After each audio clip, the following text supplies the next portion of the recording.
구독자 여러분들 안녕하세요, 오정규입니다. 요즘 사실 시기상으로 보면 가을에 접어들어야 되는 시기인데 와, 오늘 날씨 보면 미쳤죠. 아마 제가 지금 이제 가을이 오고 있다라고 얘기를 하면 아마 공감이 1도 안 되실 거라고 생각이 들어요. 그런데 제가 매 시즌 이 시기마다 가을 컨텐츠를 진행을 했었는데 그때마다 들었던 댓글이 가을 컨텐츠는 너무 빠른 거 아니냐였어요. 근데 요 계절이란 게 참 신기합니다. 옛 조상님들이 만들어 놓은 이 절기라는 게 정말 딱 맞아 떨어져요. 다만 가면 갈수록 이제 기후변화 때문에 조금 늦어지기는 하지만 얼추 맞습니다. 그래서 이제 아무리 더워도 여름은 놓아주고 가을을 준비해야 되는 건 저는 분명히 더 현명하다고 생각을 합니다. 그래서 제가 오늘 또 준비를 했죠. 바로 제가 매 시즌마다 준비하는 FW 트렌드 분석이에요. 이 FW 트렌드 분석은 올해 FW에는 어떤 아이템들이 또 핫해지고 또 어떤 아이템들을 조금 더 주목하면 좋을지 제가 해외 컬렉션을 보고서 저의 나름대로의 분석으로 이제 간략하게 설명을 드리는 컨텐츠입니다. 제가 이 컨텐츠를 할 때마다 늘 말씀드리지만 해외 트렌드를 꼭 따를 필요는 없어요. 다만 어느 정도 알고 계시면 지금 국내 도메스틱 브랜드에선 왜 이런 옷들을 만들고 그리고 지금 내가 소비하는 옷들이 이래서 만들어지는구나 라는 그런 재미를 느낄 수가 있기 때문에 오늘 영상을 보시면 앞으로의 FW 패션들이 조금 더 흥미로워지실 거예요. 그럼 제가 분석해본 FW 패션 트렌드 시작해볼까요?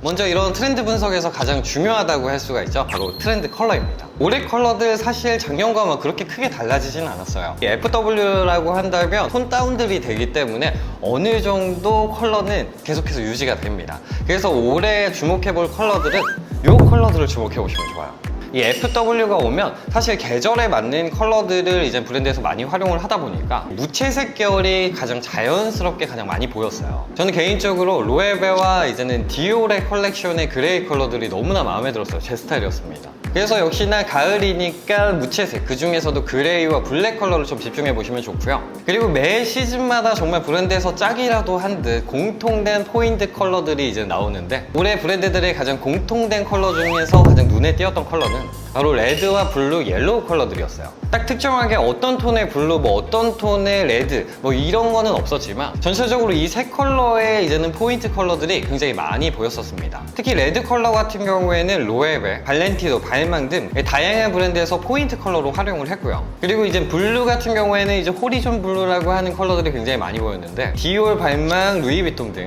주력 컬러는 아니었지만 뭐 단추라든지 뭐 양말이라든지 가방으로 이 색깔을 굉장히 포인트로 많이 뒀었어요. 그리고 저는 개인적으로 가장 반가웠고 인상이 깊었던 컬러는 바로 옐로우 컬러. 원래도 저는 이 옐로우, 노란색을 너무 좋아하는데 이번에 발망, 로에베, 제냐 등 옐로우를 포인트 컬러로 두는 경우가 굉장히 많았었습니다. 그리고 또 진한 네이비 컬러도 눈에 확 들어왔었는데 사실 이 네이비 컬러가 조금 차가운 컬러다 보니까 이젠 겨울보다는 여름에 더 적합한 색상인데 이렇게 드레스반 노트나 이제 제냐처럼 톤 다운된 네이비들을 선보였는데 굉장히 세련되면서 뭔가 섹시한 느낌이 들었어요. 그래서 이런 포인트 컬러들 올해는 한번 유심히 보시면 좋을 거라고 생각이 듭니다. 근데 이런 트렌드 컬러 꼭 사용하실 필요는 없어요. 사실 현실적으로 다루기는 조금 어려운 컬러이기도 하고 이런 컬러들을 이제는 도메스틱 브랜드들이나 이제는 조금 저가형 브랜드에서 많이 만들어줘야 되는데 좀 어려운 컬러다 보니까 또 구하기도 쉽지가 않아서 이 정도의 컬러들이 좀 포인트 컬러가 될 거다, 이 정도만 확인하시면 좋을 것 같아요. 그리고 이제부터는 제가 컬렉션을 보면서 가장 인상이 깊었던 트렌드들에 대해서 한번 소개를 해드려보도록 하겠습니다. 일단 첫 번째는 컬러만큼 중요한 바지 핏이었어요. 저는 매해 해외 컬렉션 분석을 할 때마다 가장 유심히 보는 게 바로 바지 핏입니다. 저는 원래도 와이드한 것보다 좀 슬림한 바지 핏을 좋아했던 사람이다 보니까 빨리 이제 슬림한 바지 핏이 유행을 했으면 좋겠다라고 생각을 해서 이렇게 해외 컬렉션을 볼 때마다 바지 핏을 굉장히 유심히 봐요. 올해의 바지 핏은 어떨까요? 맞아요. 이 해외 컬렉션을 보면 정말 다양한 브랜드에서 바지 핏이 작아진 걸 볼 수가 있었어요. 그렇다고 예전처럼 스키니한 슬림 핏은 아니었지만 확실하게 예전보다는 조금 더 줄어들었습니다. 그래서 지금 해외 컬렉션들은 바지가 계속해서 좁아지고 있는데 이게 국내 정서에 반영이 될까는 두고 봐야겠죠. 정말 많은 분들이 이제 패션에 관심을 두다 보니까 그냥 바지 핏은 취향에 따라서 선택을 하시는 게 좋을 거라고 생각이 듭니다. 그래서 슬림 핏이 유행을 하는 시기는 앞으로 더 많은 사람들이 와이드 핏을 입기 시작할 때일 것 같아요. 그리고 제가 느낀 두 번째 트렌드는 바로 레더 소재였어요. 이 레더 소재 같은 경우에는 FW에 빠질 수 없는 단골 소재이긴 하지만 올해 컬렉션에서도 유독 많이 보였습니다. 정말 모든 브랜드에서 거의 레더 소재를 활용한 아이템들을 많이 선보여줬는데요. 근데 올해 조금 레더 소재가 달라진 게 있다면, 우리가 레더 소재를 생각하면 뭐 가죽 자켓이라든지 상의류를 많이 생각을 하겠지만, 올해는 가죽 팬츠, 이 레더를 활용한 팬츠들이 굉장히 많이 보였었어요. 그래서 올해 FW는 좀 옷 좋아하시는 분들은 이런 가죽 팬츠들을 조금 많이 도전해 보시지 않을까, 그런 생각이 듭니다. 근데 저는 이게 트렌드여도 시도는 해볼 것 같은데 자주는 못 입을 것 같아요. 아무튼 그래서 바지뿐만 아니라 올해도 레더 소재는 굉장히 핫할 예정이니까요. 이번 FW에는 레더 소재들도 유심히 보시는 걸 추천드립니다. 그리고 제가 본 세 번째 트렌드는 바지 절개 포인트였어요. 이번 FW 컬렉션의 팬츠들을 보시면 가장 눈에 띄었던 디테일들이 바로 다 절개 포인트들이었어요.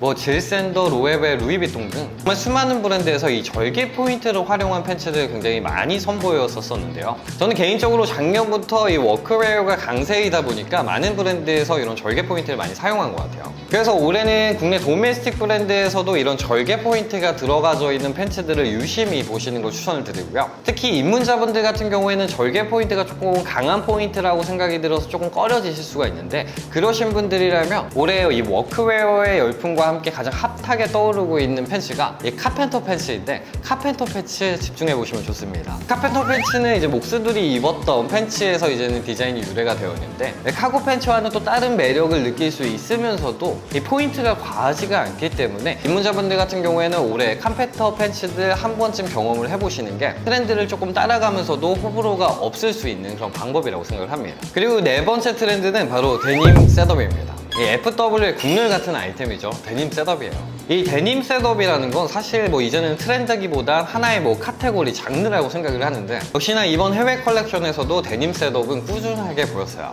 루이비통, 로로피아나, 이 드레스만 노튼 등 정말 수많은 브랜드에서 이 데님 셋업을 활용한 룩들과 그리고 아이템을 선보여줬고요. 이런 데님 셋업들이 또 이 워크웨어와 굉장히 밀접하다 보니까 올해는 더 유난히 더 핫해질 게 데님 셋업이라고 생각을 해요. 그리고 또 예전에는 정석적인 트러커 자켓을 활용한 데님 셋업이 유행을 했었다면, 올해는 이제 워크웨어 트렌드에 조금 더 맞게 이 카라 부분이 조금 다른 디테일로 들어가져 있는, 아니면 다르게 배색되어 있는 그런 워크 자켓들의 데님 셋업들이 도메스틱 브랜드에서는 굉장히 많이 보여질 거라고 생각이 듭니다. 그래서 올해 데님 셋업 엄청 핫해질 거니까요. 어떤 아이템을 살지 고민 중이시라면 데님 셋업 전 무조건 추천드릴게요. 그리고 다섯 번째는 바로 패턴이었어요. 올해 컬렉션을 보면서 정말 또 눈에 확 들어왔던 게 다양한 패턴들의 향연이었습니다. 제가 재작년부터 체크 셔츠 굉장히 필수라고 계속 말씀을 드렸었는데요. 올해 역시나 이런 체크 패턴들도 눈에 굉장히 많이 띄었었어요. 특히 가장 눈에 많이 들어왔던 패턴들이 클래식한 체크 패턴과 그리고 스트라이프 패턴이었습니다.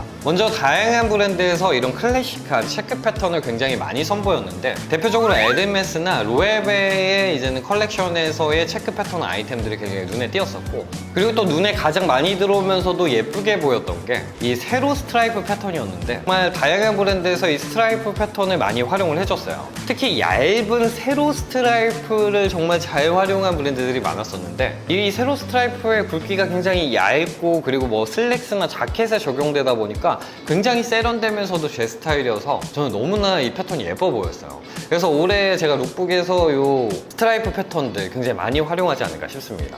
그리고 마지막은 바로 여유로워진 코트핏이었습니다. 이 팬츠들은 대부분 조금 슬림해졌지만 활용하고 있는 아우터들의 핏은 굉장히 조금 여유로워진 느낌이었어요. 지난 시즌만 해도 코트들이 그냥 파워 숄더에다가 굉장히 롱한 조금 슬림한 느낌의 코트들이 굉장히 많이 보였었는데, 올해는 코트들이 롱기장이기도 하고 굉장히 조금 오버한 느낌으로 컬렉션에 많이 보이더라고요. 그래서 올해 도메스틱 브랜드의 코트들도 조금 핏이 더 여유로워지지 않았을까, 그런 생각을 또 해봅니다. 그리고 또 코트들 디자인 중에서도 더플 코트가 조금 눈에 띄었었기 때문에 올해도 이 더플 코트의 열풍은 계속 이어질 거라고 생각이 들어요.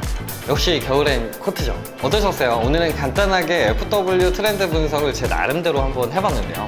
사실 해외 트렌드라는 건 그저 트렌드일 뿐 꼭 따라갈 필요가 없습니다. 또 해외와 국내의 또 정서가 다르기 때문에 우리가 일상에서 적용할 수 있는 이 트렌드적인 요소들을 굉장히 일부분에 지나지 않아요. 그래서 그냥 해외 컬렉션에는 이런 느낌들이 있었다. 그래서 이런 느낌들이 도메스틱 브랜드들에 어떻게 적용이 될지 그런 거를 보는 게 또 이런 분석의 재미가 아닐까 싶습니다.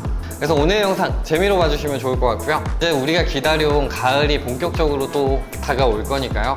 이제부터는 가을 준비를 미리 차곡차곡 해놓으시는 것도 저는 현명한 방법이라고 생각을 합니다. 그럼 오늘 패션 트렌드 분석은 여기까지고요. 패션의 답은 없습니다. 하지만 전 여러분들이 내일 더 멋져지시길 바랍니다. 그래서 패션 유튜버는 오정규입니다. 감사합니다.